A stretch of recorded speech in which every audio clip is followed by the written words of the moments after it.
பாப்பா என்ன பண்றீங்க? ஹோம்வொர்க் எழுதுறேன். ஹோம்ஒர்க் எழுதுறீங்களா? இங்க பாருங்க. என்ன ஹோம்ஒர்க்கு? தமிழ். தமிழா?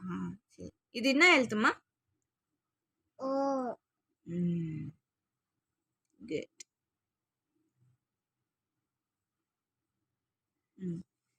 இது பக்கத்துல இருக்குது. ஔ. ஔ. இதுக்கு முன்னாடி என்ன எழுதுனீங்க காட்டுங்க. இதேதான். Good, very good.